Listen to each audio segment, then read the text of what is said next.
From the CISO series, it's Cybersecurity Headlines. These are the cybersecurity headlines for Friday, May 1st, 2026. I'm Steve Prentice. Critical cPanel and WHM bug exploited as zero-day. Experts are warning about a critical CVE numbered authentication bypass vulnerability in cPanel, which is a Linux-based web hosting control panel, as well as WHM and WP squared. The bug is being actively exploited in the wild. Hosting provider KnownHost, which uses cPanel, said it noticed successful exploits in the wild on the very day the vulnerability was disclosed. cPanel released a fix on Tuesday after receiving pressure from hosting providers. According to Rapid7, quote, Shodan internet scans show that there are approximately 1.5 million cPanel instances exposed online, end quote, but there is no data on how many are vulnerable to this particular bug.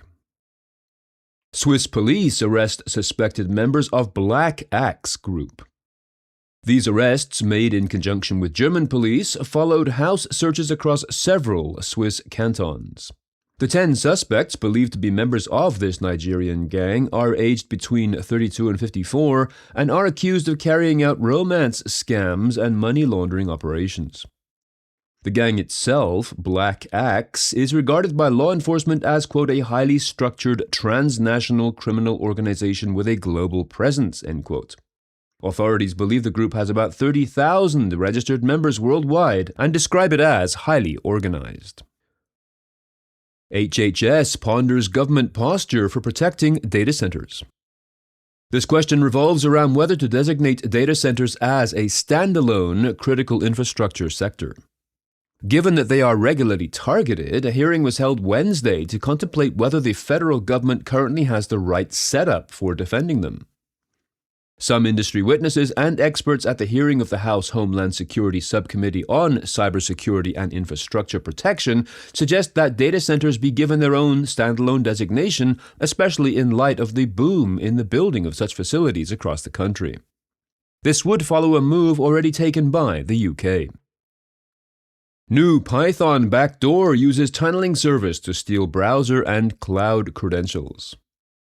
Researchers from security firm Securonics have disclosed details of this stealthy Python-based backdoor framework called Deep Pound Door, that is DEEP, pound sign or hashtag, door, DOOR, Deep Door, that comes with capabilities to establish persistent access and harvest a wide range of sensitive information from compromised hosts.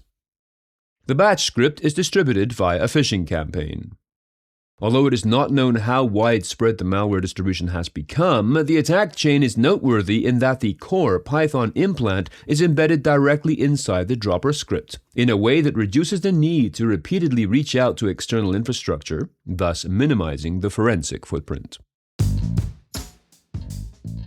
Huge thanks to our sponsor, GuardSquare.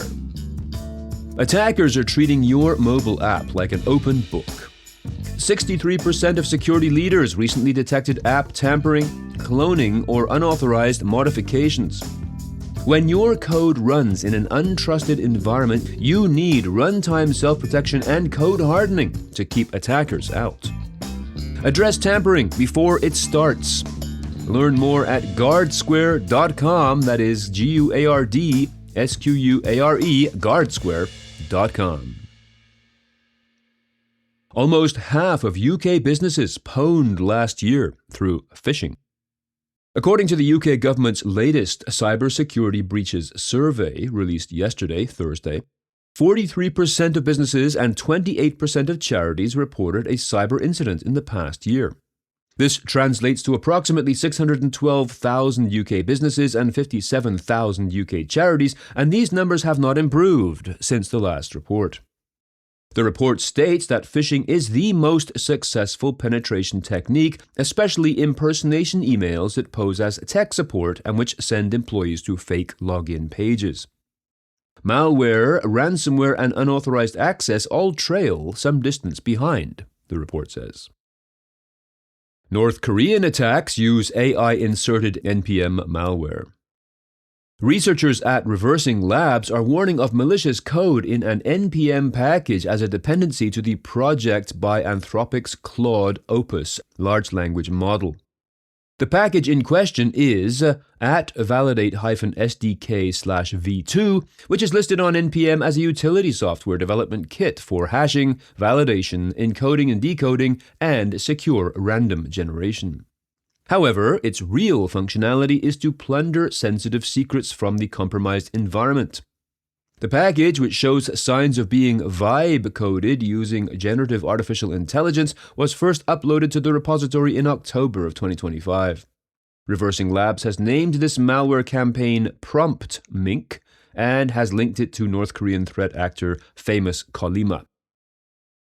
Delia Ramirez takes over as top House cybersecurity Democrat. The Illinois representative is, quote, taking over as the top Democrat on the House Homeland Security Panel's Cybersecurity Subcommittee, replacing former Representative Eric Swalwell after his resignation. She is a vocal critic of the CISA cutbacks and the current administration's Department of Government Efficiency initiative led by Elon Musk. But she's also expressed criticisms of U.S. cybersecurity under the Biden administration, including of Microsoft's role in the SolarWinds breach. Light LLM bug exploited 36 hours after its disclosure. Attackers quickly exploited this critical CVE-numbered flaw in the Light LLM Python package to access and modify sensitive database data via SQL injection, and this happened just days after it became public. This vulnerability is an SQL injection in the proxy API key verification process that lets attackers access and potentially modify database data.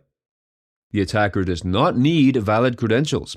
By sending a specially crafted authorization header to an API endpoint, they can manipulate the query executed by the database.